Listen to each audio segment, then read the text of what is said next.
Sir Anthony Hopkins. Hey, how lovely to have you here. Thank you so much for joining us on the show. Oh, hello. How nice to have you. You've just flown in from Los Angeles, California? Yes, yes. Where you live now. How do you enjoy the lifestyle there? Are you a beach person? Do you know how to do that? I'm a beach person. I live in Malibu, and right on the ocean, and it's beautiful. What a beautiful part of the world It's that beautiful. is. Do you ever use the Sir part of your title now to gain access to things? I mean, I shouldn't imagine you need to, but it must help, I would have thought. Just to get a restaurant table sometimes. No, I don't use it too much, especially in America. That must have been a lovely day, the day you got honoured when you went to get knighted, wasn't it? That was over, God, that was a long time ago, 15 years ago. I went to the palace and Her Majesty put the sword on my shoulder, and then she put a medallion around my neck. And as she did that, very intimately, she said, "Are you busy?" Does she mean now? She said, "Are you working?" I said, "Yes, I am." She said, "Oh, congratulations, well done." She's very nice, very nice. Well, she know acting is a precarious business. Yes, she didn't want to see you waiting tables in Garfunkel. Oh, done deliberately, yeah. It was a very, very informal ceremony. But, you know, here's the interesting thing about your career, I think, and there are many things, is that really acting was by no means on the cards for you, because you don't come from a family with any actors in that I'm aware of, or indeed even a kind of an artistic leaning, or am I wrong? No, my father was a baker, and I was hopeless at school, just dreadful. And my father used to worry and say, God knows what's going to happen to him about me. And then one day, I was 17, back in 1955, a long time ago, and there was a little clipping in the paper for a scholarship at the local Cardiff College of Music and Drama. And I'd been in the YMCA doing a couple of plays, and I came from the same town as Richard Burton. And I went up to Burton's house, cutting a long story short, I went up to Richard Burton's house to ask him for his autograph, a long time ago. And he signed his autograph, and as he was driving away, he's going up to Cardiff Farmers Park. And I thought, I want to be like that. I want to get away and become famous, because I didn't want to work for a living. And, so I stumbled into the scholarship. I wanted to be a musician, really, but then I became an actor, so here I am, 50 years later, by default, an actor. Wow. And in a way, it's a nice feeling, because I don't ever really feel like part of the acting business, which is kind of liberating, you know, because I don't get caught up in it. Was there a point that you can remember you think, okay, I've cracked this. This is the point where I know I am accepted as an actor. I'm no longer nervous about being found out. I'm no longer feeling like I'm in the wrong place. Because I'm guessing when you started, you must have felt a little bit ill at ease in the world. Oh, yeah. When you start off, you just feel that, are you going to make it? Are you going to be anything? And so on and so forth. And it's a tough business, really tough business. Young actors ask me today, how do you succeed? I said, I don't know. It's a lot of luck. I suppose I did my first movie, which was The Lion in Winter, with Peter O'Toole and Catherine Hepburn. What a great film. Yeah, it was a good one, wasn't it? And, you know, I made a couple of other things. I did some television here in the studio. Did War and Peace here in this very studio. Yeah, well, things have gone up market since then, obviously. Yeah. The dressing rooms are better too. And then I went off to America for a while, and I did Silence of the Lambs, and that sort of changed everything. Well, we'll get to that a little bit later, but, you know, let's talk a little bit about Lion in the Winter here, because here you are, you're working with, you said, Catherine Hepburn, Peter O'Toole, and Hepburn, you must have watched her films when you were a lad, I'm sure. Yeah, I did, yeah. So to work with her must have been quite something. It was. It was kind of new. She's very tough, but she was generous to work with, but very ultra-professional.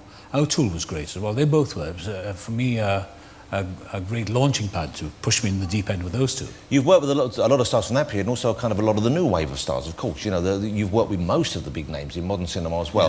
Yeah. Is there a comparison? Is the industry very different now than it was today? Are the actors the same calibre, or better or worse? What do you think? Oh, I think some wonderful actors around, some great actors, and I've worked with some of them. I think, I don't know, I think it's a different sort of business now. It's all about celebrity, and I mean, a lot of it is about celebrity and, you know, the red carpet parade and all that stuff, and the fashion magazines and the girls and the youth and all, everything has changed. It's much faster. There are movies coming out every week. I mean, I don't know how many movies are coming out every week, but it's a little bit overwhelming. They're kind of different films now. I mean, I love cinema, and I love many of the movies made now, but you think about the movies, you were talking about Lion in Winter, you probably wouldn't get a film like that made today, I would have thought. No, that cost £2 million. And that's nothing compared to today. Yeah. That was a lot of money in those days. I think it was just about 2 million. And So things have changed. I mean, but this film I've just done called Beowulf, and that's an astonishing movie of special effects. Well, this is it's a strange kind of new type of cinema, really, we're seeing here. Yeah. How would you describe the process? Because you're on screen, but you're not on screen, are you, really? That's right, you're on screen, you're there, but it's in 3D, it's like a cartoon. It's not animation, but it's you, and yet you look like a painting. So there you are, that's you in the film. That's Sir Anthony as you Hrogarth, is that right? Well, I look very handsome, don't I? Yeah. But you know, that wig and that beard, I didn't wear that. You wear that for a shot when they put the cameras on you at the beginning for one day. They do all this computerized graphic stuff. I don't know what the hell it's about. And then you go on and you're wearing a jumpsuit or kind of wetsuit covered in beads, and so that the computers can pick it up. I don't know what the hell it's about, but anyway, it's very effective. And so I saw it the other night for the first time after 2 years. And it's all in 3D, and arrows come out of the screen, and knives come out. And after a while, you think, oh, yeah, this is interesting. Well, Ray Winstone plays Beowulf, and we've seen Anthony Hopkins, and he looks kind of like himself in it. When they look at Ray Winstone there, now there's no... not in a million years. It's weird. Ray, so you look like this. My wife likes that. But there's a great moment where he becomes he's Beowulf in the film, of course, and he's got that accent of his. And it doesn't look anything like him, does it? Well, it's the faces still. That's what's so weird. And the voice. But he comes and he's like, I'm Beowulf. Yeah. And you expect to go, I'm going to sort those monsters out for you. You want to do that impersonation? It's not so bad, is it? Let's have a look at Beowulf. I loved it because, you know, it's an action-adventure movie, but the scenes where you have the monsters in it, because it's so integrated with the rest of it, it's tremendously exciting stuff. It is good, isn't it? Really good stuff. In some ways, then, easier to make a film like that, I would have thought, than... Easier why? For you, in terms of your time and your you're only there for a few days, and you do big scenes, and you don't have to go back to do close-ups, you do it all in one, because you've got a room as big as this, with the ceiling full of cameras. Wow. I don't even know how to begin explaining it. Well, it's great fun. I loved it, and I can't think of someone better to play the king. You've played kings before in the past as well. Yeah, I played a couple of kings. Yeah. Richard the Lionheart. But I played this as a drunken Welsh king. I had a ball doing it, and I asked Zemeckis, the great director, I said, how drunk do you want me to play him? He says, as drunk as you want to. So I remembered back to my old days, and so I had some fun with it. You've never been what I would consider, not snob is the wrong word, but someone who seems to differentiate between projects in terms of, I will only do a certain kind of work. I mean, you do out-and-out entertainment films, you do thrillers, you've done kind of like more highbrow work as well.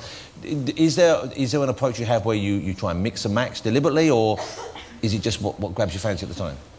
It's what grabs my fancy. If it's you know, they said, would you like to work with Robert Zemeckis and do Beowulf? I said, yeah. And I don't differentiate, and I've done some good films, and I've done some pretty bad films as well. But you keep working. I think it's good to keep working. I tend to be a little more choosy now because I'm getting older. And I think, well, I'm still around, and they seem to want me, so that's okay. But that's great, isn't it? It must be so much fun to know you can still... It's a lot of fun to do it. Well, let me ask you about, you know, you mentioned the different kind of movies you're doing there. If we talk about Silence of the Lambs, that could well have turned out to be a disastrous movie. It could, you know, you don't know in advance when you're making the film. No idea. And you think about playing that kind of character, it could have been terrible. Of course it wasn't. It was, I guess, it radically changed your life and your career. To what extent do you think it changed your work? Well, I'd been in Hollywood, and I'd worked several films over there, and I came back to this country, and I was working in the theatre, which I was never happy in. I'm not a theatre person.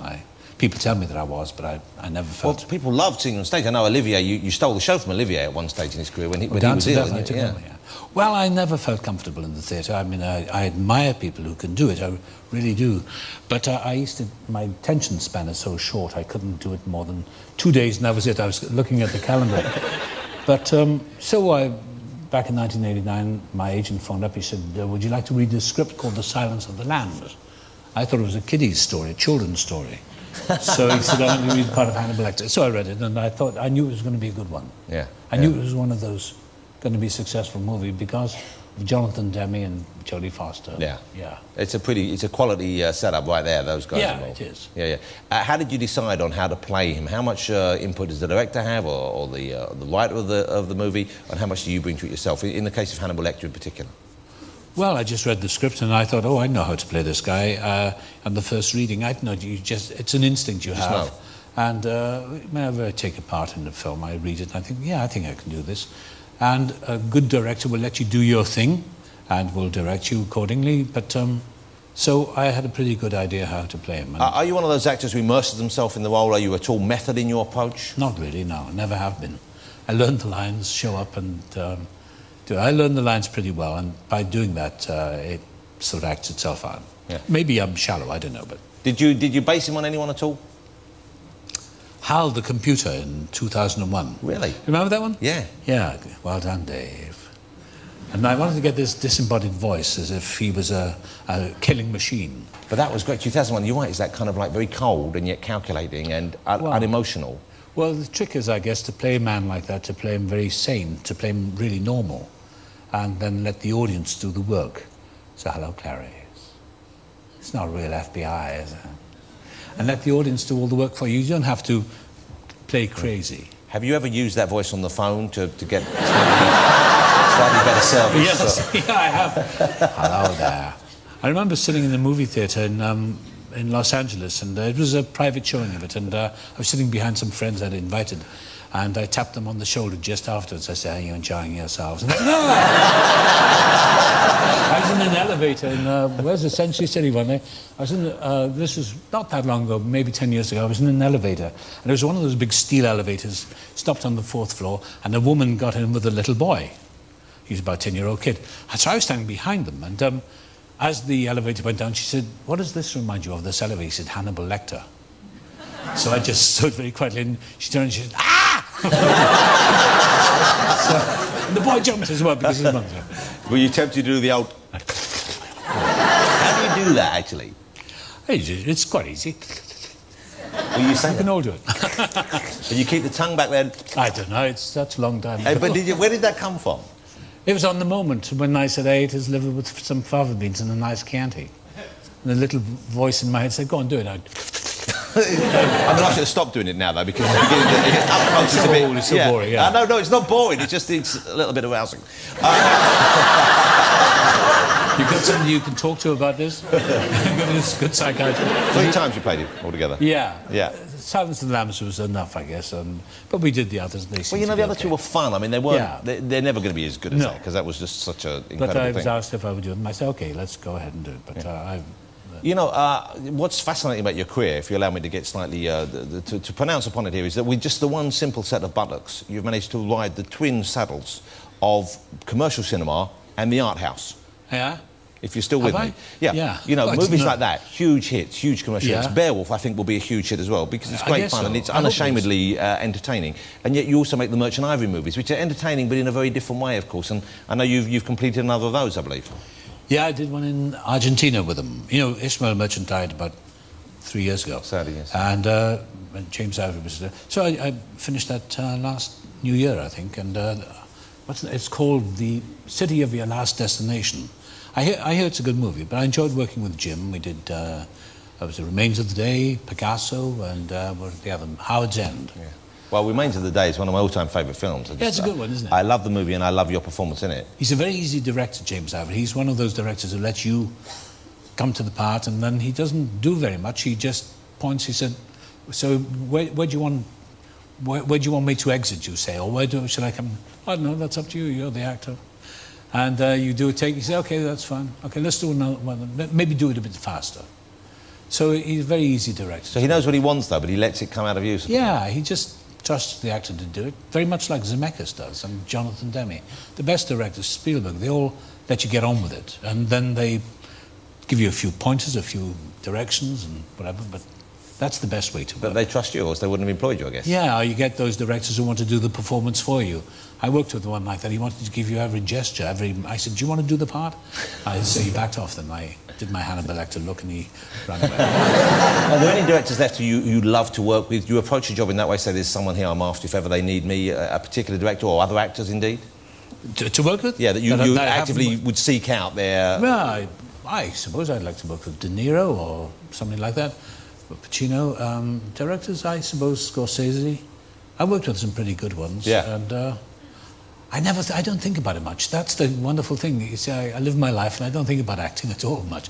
I paint and I write music and come and do the Jonathan Ross show. Oh, yeah. But you know, I don't think about it. It doesn't preoccupy me anymore, like it used to when I was a young kid. And presumably because you've achieved so much, I guess. Would that be right? Or just Yeah, losing no, I'm the just space? getting older. Yeah. Well, I'm going to be 70 at the end of the year. I'm going down to Wales for my birthday. Well, how lovely. 70 years old. Yeah, 70. Wow. Yeah. And my wife Stella, she won't tell me what the party's going to be like, but I'm going to So meet... it's a surprise party? Yeah. Well, in Wales, it'll be damp. I know it'll be damp and wet, but I know one thing. I'm going to meet all the kids I used to play with 65 years ago. Wow. My little girlfriends. I met them last August. I went down to Cardiff and we got together so I would recognise them. And there they all are, all the people I played with as a little boy. Well, that's going to be so lovely. Yeah. Here's a movie you were in a few years back, or maybe last year, I'm not sure, which I really loved. It was a sweet, charming, it was a bit of a surprise movie. I don't know if you saw it. It was called, I think it was called The Fastest Indian, or... The World's Fastest Indian. The World's Fastest Indian. Yeah. What a sweet story. It was a true story, I believe. It was a good story. It didn't do much box office in America. Well, it's not a kind of grabby thing, is it? And also because they thought, who wants to see the world's fastest running Indian? But it was about a motorbike guy. And the bike was the Indian, wasn't it? That's right, the Indian motorbike. And this is a true story. He actually set a land speed record, this gentleman, didn't he? Bert Munro from New Zealand, yeah, in Invercargill. And he was 70 years old when he broke the world record in Bonneville Flats. And it doesn't sound that interesting, but it seemed to catch on with the public. I really liked it. It was a really charming sweet film. Do you find yourself attracted more to those kind of stories as you get older, do you think? Or is it... Whatever comes along. I'm doing Wolfman next year. Yeah. You're not playing the Wolfman, though, are you? No, I'm playing his dad, Wolfman Senior. So I become a Wolfman as well. No, do you? Yeah. I'm unveiling the Tommy Cooper statue down in Caerphilly in February. Did you know that? I didn't know that. What's it got to do with the Wolfman? Did you know Tommy Cooper? I didn't. You know what? I'd love to have known. My brother was in a lift with him once. Oh, yeah. And he said he made everyone laugh because he climbed in the lift, he was standing there, and he went, "Oh, my feet are killing me." And everyone burst out laughing because they thought he was joking. Now, I've often thought, what if his feet were actually killing him? What a terrible thing. Yeah. But you do a Tommy Cooper impersonation, don't you? That's why I brought it up. Because I'm playing Wolfman next year and I'm going to unveil the Tommy Cooper statue. You're not going to do him as Tommy Cooper, though, are you? I love Tommy Cooper. That's the role Tommy Cooper was made to play. Wolfman, Did you? I thought you napped Wolfman. Hey, I could do that as Knack, couldn't I? Did you ever meet him, Tommy Cooper? No, I'd love to. I think he's the greatest comedian. The Morecambe and Wise and Tommy Cooper, the greatest. Yeah, Morecambe and Wise were incredible. Fantastic. You must have met them, though, I would have thought. I did meet them. I met them at a party at Sid James's house years and years ago. Now, hang on a second. We can't just rush past this ceremony. You have Morecambe and Wise at a party at Sid James's house. Wow. Yeah, it was down in Buckinghamshire. It was 1972. I was on Christmas Eve. And they were there. They were terrific. And Tommy Cooper I never met, but I'd love to have met him. Brilliant talent, of course. Beowulf is opening here in the UK November the 15th. You've got several other movies coming out. You just keep yourself very, very busy, I guess. Yeah, I have a lot of time off, but it always looks like an actor's busy if they're in films because you have a lot of time off after you finish them. Haven't you just directed a movie for the first time? I wrote one, directed it, wrote the music just to show off, and I'm in it. And it's called Slipstream. So, it's a good movie. It's created a bit of controversy. I set out to make people angry. It's kind of an anti-movie. It's a movie where I break all the rules of editing and all that. And it's like a dream. But this is what a bold thing to be doing, especially, and I don't mean this the wrong way, but an older gentleman to be doing something which sounds quite radical. I mean, you've obviously, still got a lot of interest, enthusiasm in that sort of life. Keeps me young. Keeps me young. Let's remind ourselves of a little clip of Sir Anthony in action way back when. This was, obviously a movie that changed your life, and I think it changed modern cinema as well. What a tremendous role, a tremendous film. That's a performance, isn't it? That's a movie, that's a performance. I know what I'm doing tonight. I'm getting it out and watching it on DVD. Sir Anthony Hopkins, ladies and gentlemen. Great to see you again, and I will have a couple